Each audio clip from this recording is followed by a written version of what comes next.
Bueno, empecemos a desmenuzar la ley que lo define todo en la educación colombiana, la Ley 115 de 1994. Vamos a ver cuáles son sus pilares, cómo está armada. Pensemos que esta es la norma que pone las reglas del juego, desde que alguien entra al jardín hasta que se gradúa del bachillerato. Para que sea más fácil de entender, lo hemos armado como si fuera una clase, paso a paso. Primero, los principios fundamentales. ¿Qué es la educación para esta ley? Después, ¿quiénes son los actores? O sea, ¿quién hace qué? Luego nos metemos de lleno en la estructura formal. También vamos a ver qué pasa más allá del aula y cerramos con un tema súper importante, la educación para poblaciones específicas. Listo, arranquemos con lo primero. Aquí nos metemos, por así decirlo, en el alma de la ley.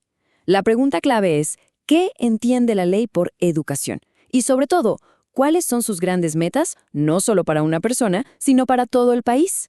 Y miren, el artículo 1 nos da la primera pista, y es una pista gigante. Ojo con esto porque es fundamental para entender todo lo demás. La ley nos dice que la educación no es simplemente ir a un salón de clases, no, es un proceso de formación permanente. ¿Qué quiere decir eso? Que aprendemos toda la vida, y que este proceso está ligado a nuestra dignidad, a nuestros derechos y, claro, a nuestros deberes. Partiendo de esa base, la ley nos presenta un concepto clave, el servicio educativo. Y esto es mucho más que la escuela, ¿eh? Pensemos en ello como todo el ecosistema que hace posible el aprendizaje. Incluye las normas, los programas, los recursos y, por supuesto, las instituciones. Y aquí viene algo bien interesante. El artículo 5 no se queda en ideas generales, no, define 13 fines específicos para la educación. Aquí en pantalla tenemos algunos de los más importantes. Fíjense que no se trata solo de aprender matemáticas o historia. El objetivo es formar personas en todo el sentido de la palabra, que desarrollen su personalidad, que respeten los derechos humanos, que participen, que piensen por sí mismas y que cuiden el planeta. Muy bien. Ya vimos qué es la educación y para qué sirve según la ley. Ahora la pregunta lógica es, ¿y quién se encarga de que todo esto pase? ¿Quiénes son los responsables? Pues miren, los artículos 7 y 8 nos pintan una especie de triángulo de responsabilidad. Es un trabajo en equipo. En una punta, y como base de todo, está la familia. La ley es clara, son los primeros y principales responsables. En otra punta, el Estado, que tiene que garantizar que la educación sea de calidad y para todos. Y en la tercera punta, ¿quién está? Pues la sociedad, todos nosotros, que tenemos la corresponsabilidad de vigilar que el sistema funcione y de apoyarlo. Ok, ya sabemos quiénes son los actores. Ahora sí, metámonos en lo que la mayoría conocemos como el colegio. ¿Cómo organiza la ley ese camino? Eso es lo que se llama la educación formal. El artículo 11 es súper directo. Nos habla de 3 grandes etapas o niveles: preescolar, educación básica y educación media. Estos 3 juntos son el recorrido completo que nos prepara ya sea para seguir estudiando en la universidad o para entrar al mundo del trabajo. Y esta tabla lo resume perfectamente. Es muy visual. A ver, desglosemos. Tenemos el preescolar, con un grado obligatorio como mínimo. Luego viene la educación básica, que es la más larga, con 9 grados en total. ¿Cómo se divide? 5 de primaria y 4 de secundaria. Y para terminar la educación media, que son 2 grados más. Si sumamos todo, estamos hablando de un camino de por lo menos 12 años. ¡12 años! Ahí se sientan las bases de todo. Pero, a ver, ¿acaso solo se aprende en el colegio? Claro que no, y lo bueno es que la ley es muy consciente de eso. Reconoce que hay otras maneras súper importantes de aprender. Aquí la ley hace una distinción que es clave para tener el mapa completo. Por un lado está la educación formal. Esa es la que ya vimos, el colegio, la universidad, con sus niveles y títulos. Luego está la educación no formal. Pensemos en cursos de idiomas, de cocina, de programación, cosas que complementan lo que sabemos, pero sin seguir esta estructura de grados. Y finalmente, la educación informal. Esta es la que vivimos todos los días, casi sin darnos cuenta. Es lo que aprendemos de la familia, de los amigos, viendo noticias, en Internet. Es un aprendizaje libre, espontáneo. Bueno, y llegamos a un punto que es de verdad fundamental en esta ley. No se trata solo de crear un sistema, sino de que ese sistema les sirva a todos. La ley pone un foco muy especial en la inclusión, en entender que hay poblaciones con necesidades diferentes. Por ejemplo, el artículo 46 habla de las personas con limitaciones o con capacidades excepcionales, y aquí la ley es tajante. La educación para ellas no es algo opcional o un sistema paralelo, no, es parte integral del servicio educativo. La palabra clave es integración, tanto académica como social. ¿Y qué pasa con los adultos que por alguna razón no terminaron el colegio? La ley también piensa en ellos, crea programas especiales para que puedan terminar su formación. Esto conecta perfecto con la idea del principio, ¿se acuerdan? Que la educación es un proceso de toda la vida. Nunca es tarde para aprender. Otro grupo importantísimo son los grupos étnicos. Para ellos, el artículo 55 crea algo llamado etnoeducación. La idea es muy poderosa. La educación que reciben debe estar totalmente conectada con su cultura, su idioma, sus tradiciones, su forma de ver el mundo. Se trata de fortalecer su identidad, no de borrarla. Entonces, como hemos visto, la Ley 115 es un marco súper completo, con ideales muy claros. Y eso nos deja con una pregunta flotando en el aire para cerrar. Esta ley se escribió hace ya 30 años. ¿Cuánto de lo que dice en el papel se vive realmente en las aulas de hoy? ¿Qué tanto refleja la educación actual esos grandes ideales de 1994? ¿Qué tal? Hoy vamos a meternos de lleno con la Ley 1620, pero tranquilos, no vamos a leer artículos como si fuera un código penal.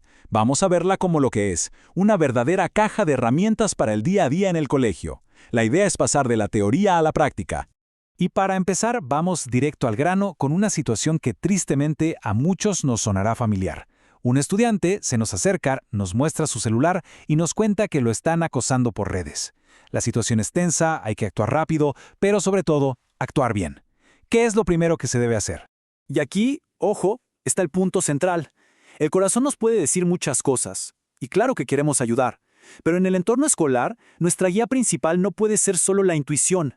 Existe un protocolo, un camino diseñado por la ley para proteger a todos. Entremos entonces a nuestro primer caso, uno que tiene que ver con un conflicto que ya no pasa solo en el patio de recreo, sino en el mundo digital. Pensemos en esto. Laura, una de nuestras estudiantes, nos busca. Está angustiada y nos muestra la prueba del acoso. Está sufriendo y su derecho fundamental a la educación se está viendo afectado porque el miedo la paraliza. La situación es delicada y exige una acción inmediata, pero sobre todo, correcta. La pregunta es súper directa y va al centro de nuestro rol como docentes. ¿Qué nos exige la ley como primerísimo paso? No se trata de lo que podríamos hacer o de lo que nos parezca mejor, sino de lo que debemos hacer. A ver, analicemos las opciones que tenemos. La A, busca una solución rápida, casi como tapar el sol con un dedo. La C, por otro lado, le pasa la responsabilidad a los padres.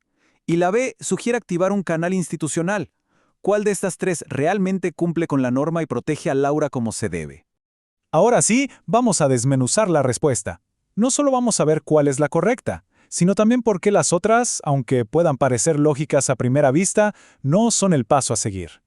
Pues sin darle más vueltas, la respuesta correcta es la B. La primera responsabilidad del docente es reportar la situación al Comité Escolar de Convivencia. Ahora, veamos por qué esto es así. Miren, aquí es donde la ley se convierte en nuestra mejor aliada. El artículo 2 define con todas sus letras lo que es el ciberacoso escolar. O sea, lo que le está pasando a Laura no es una pelea de niños, es una situación tipificada que obliga a la institución a actuar de manera formal. Y si quedaba alguna duda, el artículo 19 es totalmente claro. La responsabilidad del docente es 1. Identificar. 2. Reportar. No dice mediar informalmente, ni dice delegar. La instrucción es precisa. Reportar al comité de convivencia para activar el protocolo. No hay pierde. Y con esto queda clarísimo por qué las otras opciones no aplican. La opción A es un error grave porque minimiza el hecho y se salta la ruta de atención integral. Y la C, aunque bien intencionada, se salta el conducto regular. Por supuesto que hay que hablar con los padres, pero dentro del proceso formal que abre el comité, no antes. Bien, vamos con otro escenario. Ahora vamos a ponernos en los zapatos del comité de convivencia escolar. Ya recibieron el caso. ¿Y ahora qué les toca hacer? En este caso, el problema ya ha escalado. No es algo de una sola vez. es recurrente, y ya la mediación del docente no fue suficiente. El conflicto ya llegó a la instancia que le corresponde, el comité. Esta pregunta va directo al corazón de la función del comité. ¿Cuál es su mandato legal? ¿Qué herramienta principal les da la ley para manejar estos conflictos que ya son más complejos? De nuevo, 3 caminos posibles. La opción A es la punitiva, la del castigo. La B es básicamente lavarse las manos y pasarle el problema a alguien más. Y la C propone un enfoque restaurativo, de diálogo. ¿Cuál es la función central que les da la Ley 1620? Entonces, ¿cuál es el camino correcto para el comité? Vamos a analizar qué dice la ley sobre sus funciones para entender bien qué pueden hacer, pero también cuáles son sus límites. Y la respuesta correcta es la C. La función principal del comité en una situación como esta es precisamente buscar la solución del conflicto a través del diálogo y la conciliación. Y antes de avanzar, recordemos quiénes forman este comité. Según el artículo 12, es un grupo que representa a toda la comunidad, directivos, profes, estudiantes, padres de familia. Su composición diversa no es casualidad. Está diseñada justamente para abordar los problemas de una forma integral. Y aquí está la prueba reina. El artículo 13 es explícito en su numeral 4. Una función clave del comité es convocar a un espacio de conciliación. Su rol fundamental es ser un puente para restaurar las relaciones, no un tribunal para imponer castigos. Por eso, las otras opciones se caen solas. La A, sancionar directamente, no es su función. Su naturaleza es pedagógica. Las sanciones le corresponden a otras instancias según lo que diga el manual de convivencia. Y la B, delegar, es simplemente evadir la responsabilidad para la cual fue creado el comité. Para ir cerrando, vamos a resumir todo lo que vimos en un proceso muy claro y práctico que nos puede servir de guía a todos. En la práctica, todo se puede resumir en estos 4 pasos. Primero, identificar, estar atentos. Segundo, reportar, no quedarnos con el problema. Tercero, activar la ruta a través del comité. Y cuarto, hacer seguimiento, verificar que las cosas se cumplan. Es una guía de acción sencilla que nos da un respaldo enorme. Y cerramos con esta reflexión para llevarnos a casa. La ley nos da el mapa, nos da los protocolos, y eso es fantástico. Pero el verdadero desafío está en nuestro trabajo diario, en el aula. ¿Cómo fomentamos una cultura de paz para que el comité sea el último recurso y no la primera puerta que haya que tocar?